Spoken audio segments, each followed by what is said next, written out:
Bueno, pues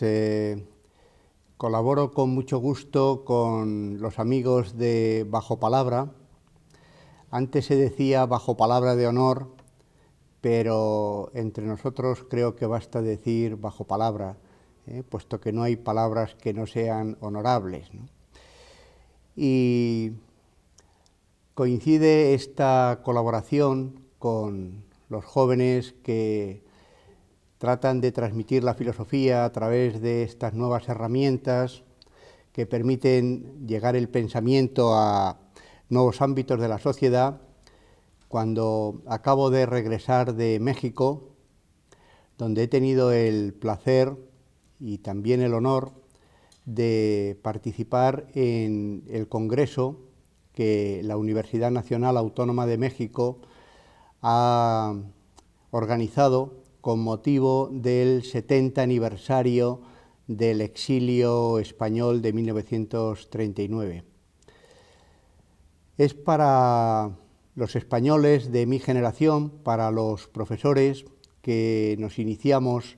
hace ya 30 años en el cultivo, tanto en la investigación como en la docencia de la historia del pensamiento español, no diré un punto de llegada, sino un punto de encuentro, ¿no? Un punto de encuentro. Aquella labor que iniciamos contrapié, 4 gatos nos decíamos entonces, en todo caso un grupo minoritario que frente a las orientaciones dominantes en la filosofía de los años 70, quisimos trazar una raya que tratara de conectar con nuestra tradición filosófica, con la tradición liberal anterior a la guerra civil. Hemos confluido con los amigos de América que en la reflexión sobre su propia tradición también han terminado por encontrarse con España. Unas relaciones que han sido tensas durante siglos, puesto que España fue la nación colonizadora, fue el imperio y por lo tanto fue la nación dominante. A través de la presencia de los exiliados de 1939, de los grupos de intelectuales que, formando parte de un exilio más amplio, se calcula que en torno a 36.000 personas llegaron a países latinoamericanos, realizaron una inmensa labor en buena parte de las instituciones de los países de la América hispana. Desde luego México fue un país privilegiado gracias a la labor del general Cárdenas, quien tuvo la visión, ¿verdad?, de recibir un grupo de intelectuales de primer nivel, pertenecientes a una generación española que se había ido formando a lo largo de unos 75 años de nuestra historia y que formaron la que se llamó Edad de Plata de la cultura española. En este encuentro que hemos tenido hemos ratificado que este ha sido el verdadero descubrimiento. No tanto el que realizara Colón, que fue un descubrimiento hecho desde la llegada del europeo a América, y desde luego menos aún el periodo de la conquista y de la colonia, sino esta relación que se estableció en términos horizontales entre americanos y españoles. Realmente el verdadero descubrimiento que los seres humanos podemos realizar es siempre un descubrimiento recíproco. Y este solo es posible desde la comprensión, iba a decir desde el cariño mutuo. En realidad tenemos la experiencia individual de que solamente cuando uno se enamora de alguien o cuando le ama, es cuando le descubre. y cuando realmente es correspondido.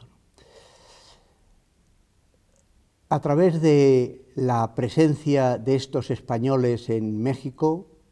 América descubrió otra España.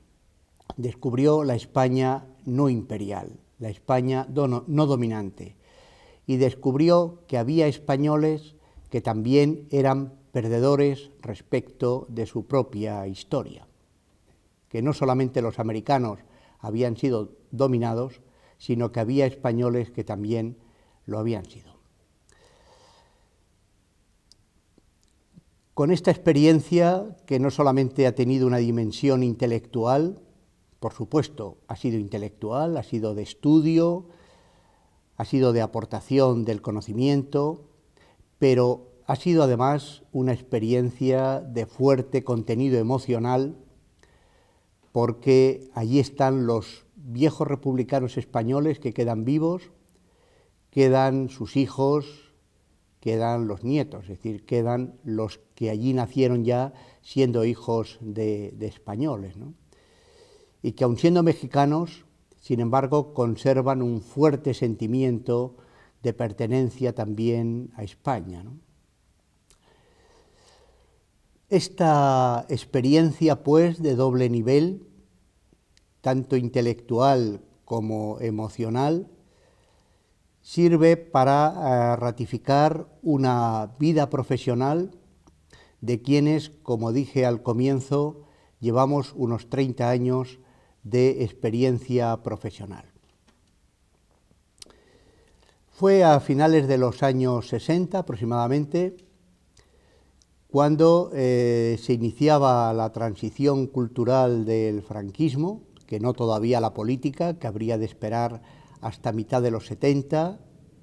e incluso un poquito más,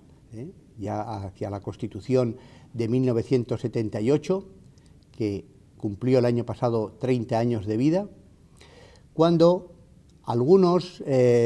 profesores jóvenes de filosofía, que nos estábamos licenciando, yo concretamente me licencié el año 1973 y leí la tesis doctoral el 78, digo que estos jóvenes que estábamos terminando las carreras durante estos años, contactamos con algunos profesores que eran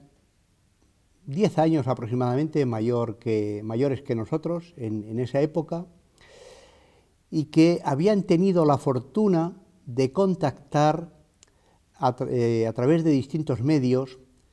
con esta vieja tradición liberal que había tenido un corte tan profundo a lo largo de lo que conocemos como el franquismo, ¿no? Un periodo muy largo, un periodo dictatorial muy largo, que no solamente sirvió para olvidar nuestra historia, sino en buena medida para pervertirla. Y eso hizo muy difícil que los jóvenes intelectuales de ese tiempo, y concretamente los que estaban estudiando filosofía en esos años, pudieran contactar con esta vieja tradición. Ortega fue un gran desconocido hasta 1883, salvo excepciones, lógicamente, y a la espalda de Ortega prácticamente se suponía que no había nada. El siglo XIX fue el gran derrotado de la guerra civil, con él toda la tradición liberal, de tal manera que al estar todos los discípulos de Ortega y la que podría haber sido la Escuela de Madrid, que realmente fue la escuela que no llegó a existir porque se disolvió con la guerra civil, solamente aquellos que por circunstancias de su vida contactaron con estos sectores, pues nos pusieron en la pista de una línea de investigación y de trabajo que al día de hoy se ha manifestado como enormemente positiva, ¿no?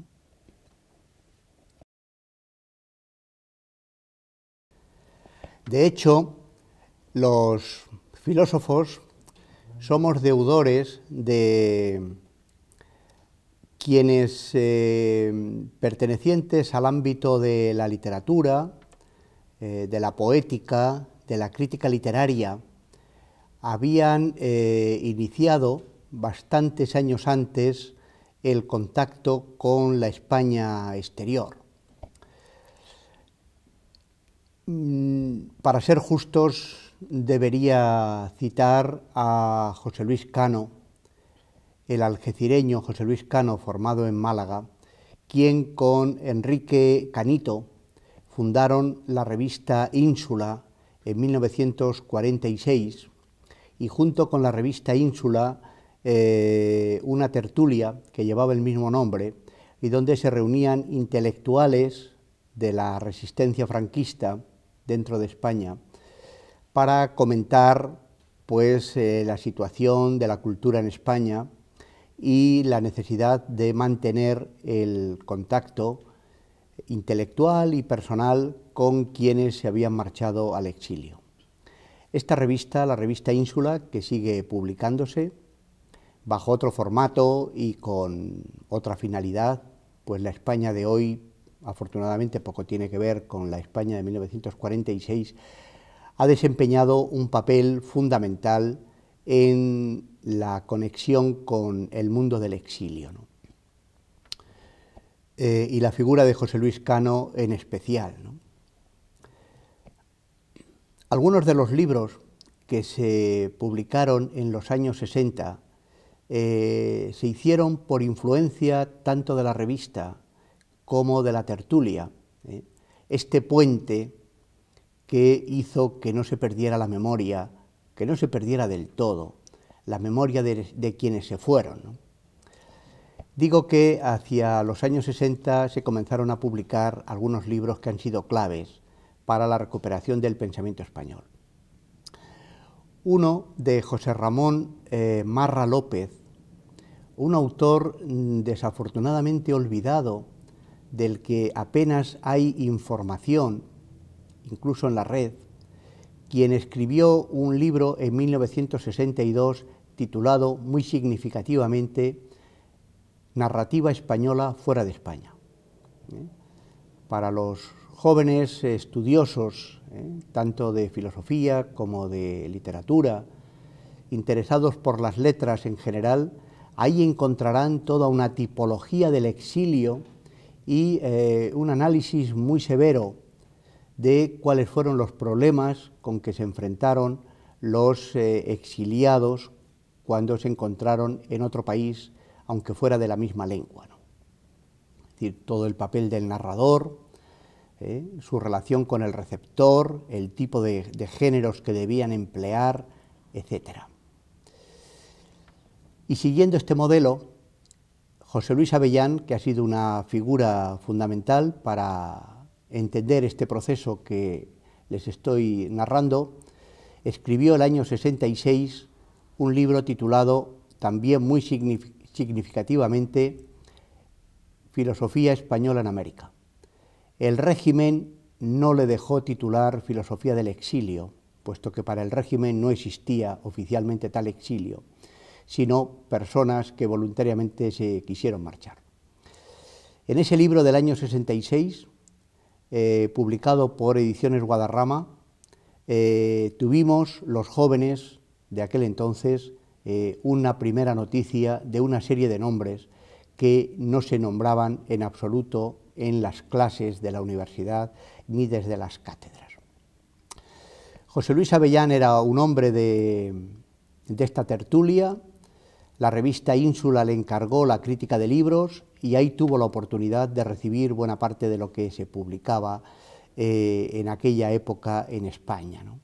Al tiempo, un viaje suyo a Puerto Rico le permitió conocer a José Gaos, tomar un curso con él sobre Aristóteles y descubrir también, a través de la figura de Vicente Llorens, el gran estudioso de otro exilio, el de 1814, toda una realidad que para la España interior era desconocida. Así pues, este fue el primer punto de apoyo sobre el que se ha sustentado prácticamente el estudio de recuperación de nuestra historia, conectando con la tradición liberal española, ¿no? La de el contacto interior con este grupo de intelectuales que eran la resistencia interior al franquismo, que mantenían contacto con los exiliados y que estaban dispuestos a que ese puente no se rompiera. José Luis Avellán, que se había formado en la cátedra de Calvo Serer, que era un catedrático de formación falangista, que luego fue director del Diario Madrid y que tuvo una cierta evolución, dirigía una cátedra cuya denominación, si no recuerdo mal, era algo así como Filosofía de la Historia y Filosofía Española o algo así. Quizá no es la denominación exacta en este momento, pero la idea era esta, ¿no? José Luis Avellán le dio la vuelta y a partir de ahí intentó configurar una orientación que fuera liberal, próxima a, digamos, a la izquierda española. Aquí en la Autónoma, que es el grupo al que pertenezco, el proceso se inició justamente con el inicio de la universidad, que cumple, como saben, 40 años, o acaba de cumplir 40 años, y fue en el recién creado Departamento de Filosofía, y ya bajo la dirección de Carlos París, cuando Diego Núñez y Pedro Rivas comenzaron a cultivar esta línea de investigación y de docencia bajo la denominación no exactamente de historia de la filosofía española, sino historia del pensamiento español, que por una parte conectaba con la idea base que Avellán acababa de poner en marcha en la Complutense, pero marcaba algunas diferencias, como se pueden comprobar en el título. De hecho, Diego Núñez se había formado en Valencia con el grupo de la Escuela de los Anales y formaba parte, desde prácticamente sus orígenes, de la Sociedad Española de Historia de la Ciencia, que después se denominaría Sociedad Española de Historia de la Ciencia y de la Tecnología, que es como se denomina ahora, que es la sociedad editora de la revista Yul, que ha rendido, en mi opinión, un servicio de enorme provecho a la sociedad española, ¿no?, al desmontar tópicos basados en la investigación sobre nuestra historia científica. Y ahí hay nombres como López Piñero, Mariano Peset, José Luis Peset, Víctor Navarro y otros, ¿no? Bueno, pues Diego pertenecía a este grupo y él fue quien aquí en la Autónoma inició esta orientación, ¿no? De hecho, su tesis doctoral, leída en 1973, se tituló La mentalidad positiva en España. Y fue un estudio exhaustivo que ha envejecido muy poco, a pesar de los años que lleva, para probar que había una conexión entre la tradición filosófica con la tradición científica. Pedro Rivas, traductor de la Crítica de la Razón Pura, heredero del viejo Perojo, de José del Perojo, el cubano de origen español que había hecho la primera traducción de la Crítica de la Razón Pura, y de García Morente, y de quienes habían traducido buena parte de la filosofía moderna, que eran estos exiliados, ¿no? Entre paréntesis, tuve la oportunidad de ver en el Ateneo Español de México una estantería con más de 400 títulos de filosofía moderna traducidos por estos exiliados, ¿no? Bueno, pues como se sabe, y muchos estudiantes han manejado esta edición de Pedro Rivas, esta traducción de Kant, pues digo, Pedro Rivas había tomado contacto primero con algunos filósofos de la ciencia que estaban elaborando el Diccionario de Filosofía Contemporánea bajo la dirección de Miguel Ángel Quintanilla, y con algunos intelectuales hispanistas que trataban de recuperar la dimensión social y la juventud progresista de los hombres del 98, cuya interpretación en la versión del libro de Laín Entralgo, de la generación del 98, de los años 40, les convertía en una generación un poco a medida de los intereses del propio régimen. Bueno, ellos son mis maestros, Diego Núñez y Pedro Rivas, y esta fue la orientación que dieron a la trayectoria que hemos seguido aquí en la Autónoma durante estos años,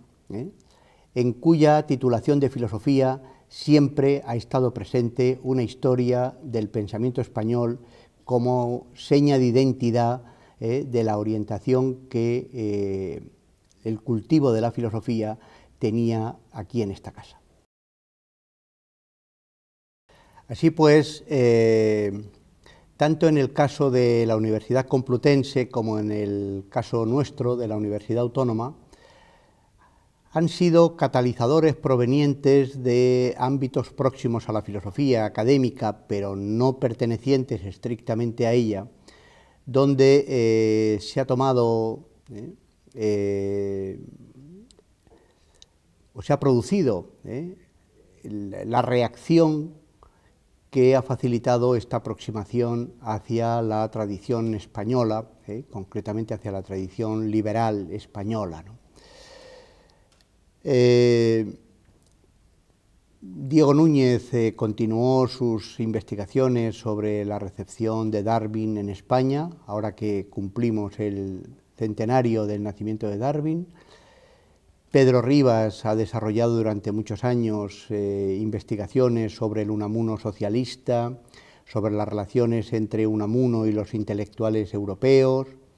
publicando las cartas de los alemanes a Unamuno. Y esto ha culminado en varios proyectos de investigación que hemos desarrollado a lo largo de años, y concretamente en los que hemos llevado a cabo en los 10 últimos, ¿no? En los que yo ya estaba incorporado al departamento, lo que hice en 1990, y Fernando Hermida, desde la finalización de sus estudios y la realización de su tesis doctoral bajo la dirección de Diego, pues también se incorporó como un joven investigador, hoy ya de mediana edad, incorporado como profesor al propio departamento. Quedaría un tercer grupo del que no voy a hablar ahora, pero sí por lo menos mencionarlo, que es el grupo de Salamanca, quien bajo la dirección de Antonio Heredia fundó un seminario de Historia de la Filosofía Española en 1978, que pronto pasó a denominarse de Filosofía Española e Iberoamericana, en la segunda edición, celebrada en 1980, seminario que sigue celebrándose en Salamanca cada 2 años y que ha realizado una labor ingente. El grupo de Salamanca tiene otras características, está conectado con la influencia de Miguel Cruz Hernández, quien por cierto terminó su vida profesional aquí en nuestra universidad,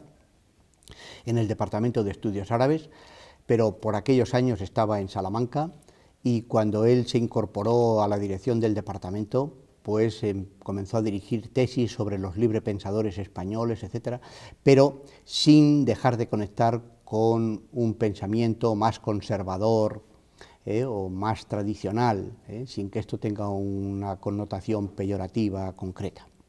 Pero en fin, esta es otra, la historia del grupo de Salamanca es distinta, pero sí conforma con el grupo de la Complutense y con nosotros un tercer grupo estable de largo recorrido, ¿no? No quiere decir que seamos los únicos que cultivamos el pensamiento español. De hecho, en la página web de la Asociación de Hispanismo Filosófico, que se fundó en 1988, pueden encontrar un mapa sobre la situación de estas asignaturas en la universidad actual, y ahí pueden comprobar que prácticamente de las 24 universidades españolas en las cuales se imparte la titulación de filosofía, en 22 al menos hay asignaturas de historia del pensamiento español. Pero sí quiero centrarme en esta parte final en lo que hemos hecho en los últimos años y lo que estamos haciendo en este momento. Como señalaba antes, yo me incorporé el año 1990 a la facultad. Venía de ejercer como catedrático de la escuela universitaria que esta universidad autónoma tenía en Segovia, donde yo me inicié desde el punto de vista profesional, y venía de realizar una tesis que me voy a permitir casi titularla como herética para lo que en aquellos años se cultivaba en la filosofía académica en España. Tuve un profesor de ética, José María Gómez Heras, en Salamanca, en una Salamanca abierta, cosmopolita y muy dinámica de finales de los años 60 y 70, desde luego mucho más dinámica que la Complutense y que otras universidades del Estado, en las cuales habían estado profesores de formación escolástica. Pues este profesor de ética tuvo la idea, en cuarto de carrera, de proponernos la recuperación de pensamiento filosófico en autores no profesionales de la filosofía. Y yo acababa de ver la película de Buñuel, Nazarín, del periodo mexicano, que está basada en las novelas de Galdós, de Pérez Galdós, de la década de los 90, de los años 1890, años en los que Galdós escribe Ángel Guerra, escribe Nazarín, escribe el Alma, que es la segunda parte de Nazarín, escribe Misericordia, El abuelo, en fin, una serie de novelas de amplio calado, que después serían recuperadas filosóficamente también por la propia María Zambrano. Y le propuse trabajar sobre Galdós,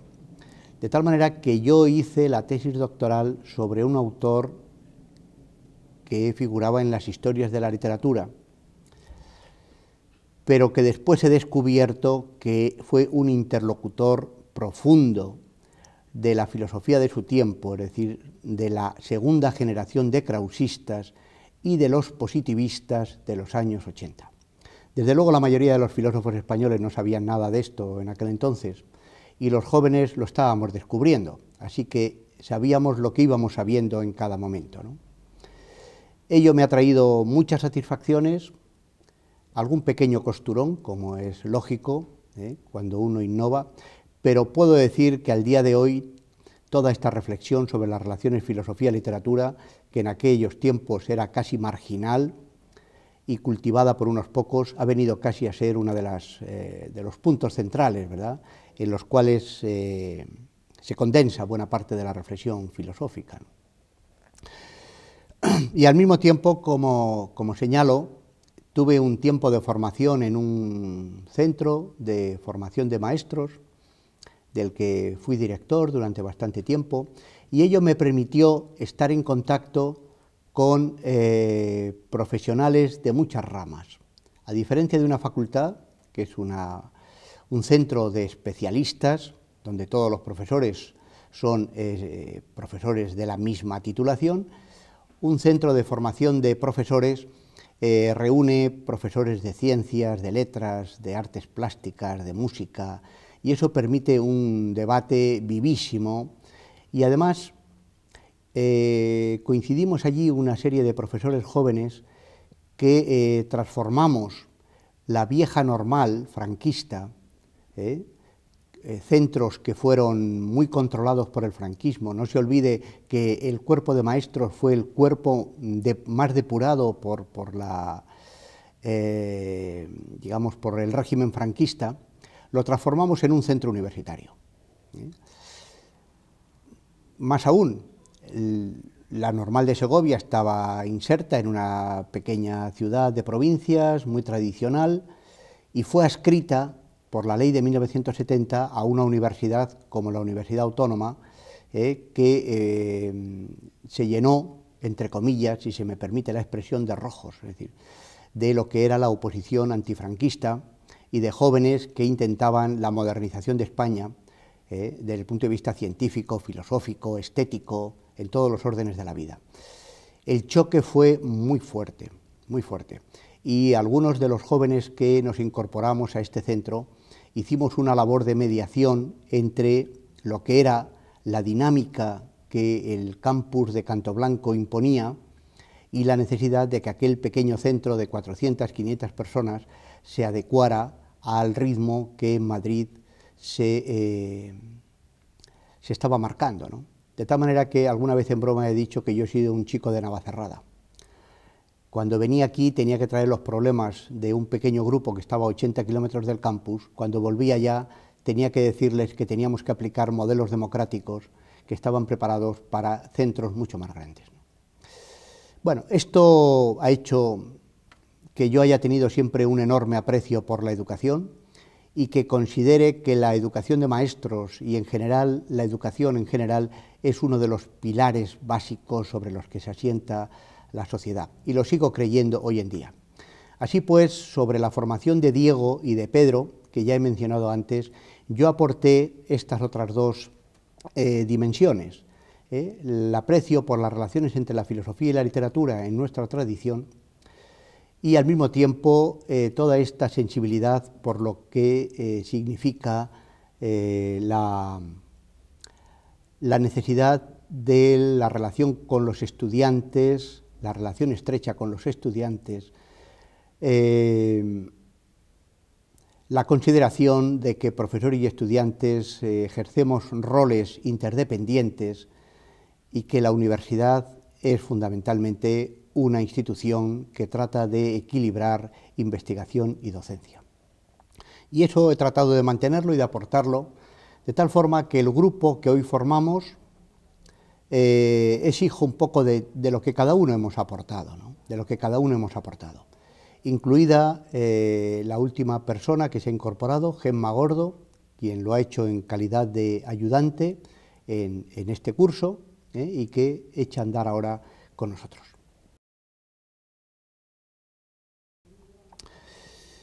Durante estos últimos años hemos desarrollado una serie de proyectos que han tenido que ver con la recepción del neocantismo en España y la reconstrucción de la imagen de España desde la generación del 68, de 1868, hasta la República. Han sido 5 los proyectos que hemos tenido, uno dirigido por Pedro Rivas y los otros 4 en los que yo he tenido la fortuna de ser el investigador principal. El último lo estamos teniendo, todavía lo estamos desarrollando, tiene que ver con la recepción de la filosofía española en las revistas filosóficas y afines del año 1940-1980 y con ello tratamos de aportar, ¿verdad?, cuál ha sido realmente la recepción de los autores, de los temas que han interesado en estas últimas décadas del siglo XX y cómo se ha producido la recepción anterior a la guerra. Tanto Pedro Rivas como yo mismo hemos publicado algunas cosas estos 2 últimos años en torno a la revista Ínsula, a la revista Yul, a la que antes me he referido, también en torno a Ciencia Atomista, Razón y Fe. En esto estamos ahora. Y fruto de ello, y con esto termino, enlazo con lo que empecé. La tradición filosófica española ya no es exclusivamente la tradición filosófica de la España peninsular. Hoy no se puede estudiar filosofía española si no se tiene en cuenta su proyección americana. Igual que los países de la América Latina no pueden completar el estudio de su historia si no tienen en cuenta la relación con España. Esto nos ha llevado a diseñar un máster, un marco para que jóvenes con deseos de formarse y de continuar esta labor adquieran conocimientos desde el punto de vista histórico, desde el punto de vista filosófico, pero también desde el punto de vista literario y antropológico, tanto de la sociedad española como de las sociedades americanas, para que continúen esta labor. Durante este año, bajo la coordinación de Fernando Hermida y la mía propia, estamos desarrollando la primera edición de este máster, en la que colaboran profesores del Departamento de Historia Moderna, del grupo de José Martínez Millán, quien yo creo que tiene un grupo muy potente de historia y que nos ha traído catedráticos de La Laguna y de Sevilla, también con la colaboración de Teodosio Fernández, del Departamento de Filología Española, quien viene cultivando la historia de la literatura latinoamericana desde hace muchos años y es uno de los pioneros en España. Y luego el grupo de quienes aquí trabajamos en Filosofía Española en colaboración con 3 universidades mexicanas, la Universidad Autónoma de Querétaro, la Universidad de Guanajuato y la Universidad Nacional Autónoma de México. Ya ha estado aquí dando clase un colega de la Universidad de Querétaro y en junio vendrá un profesor de la Universidad de Guanajuato. El próximo año se incorporará un profesor de la UNAM, quien ya estuvo dando un seminario durante el presente año, el profesor Ambrosio Velasco, quien termina ahora su mandato como director de la Facultad de Filosofía y Letras, esa Facultad de Filosofía y Letras a la que llegaron José Gaos, Eugenio Imaz, Joaquín Chirau, Adolfo Sánchez Vázquez y otros, ¿no? Bueno, y queremos también incorporar, y así lo vamos a hacer, a los amigos de lengua portuguesa. Este ha sido también uno de nuestros déficits culturales y filosóficos. Un país tan próximo al nuestro como Portugal, que es cabeza de puente con un gran país, enorme país como Brasil, ha sido olvidado por nosotros. El profesor Pedro Calafate, catedrático en la Universidad de Lisboa, autor de una magna historia do pensamento filosófico portugués, ha tenido la generosidad de aceptar nuestra invitación y se incorporará como profesor del máster el próximo año. De tal manera que aquella aventura que iniciaron Diego Núñez y Pedro Rivas en los inicios de los años 70, tratamos de completarla quienes hemos continuado. Pero no solamente queremos que este proyecto quede aquí, sino que tenga un recorrido mucho más largo. Algunos de los jóvenes investigadores que forman parte del grupo que tiene esta iniciativa de que los profesores hablemos para un público un poquito más amplio que el de nuestros alumnos, pues forman parte también de este proyecto, como Delia Manzanero y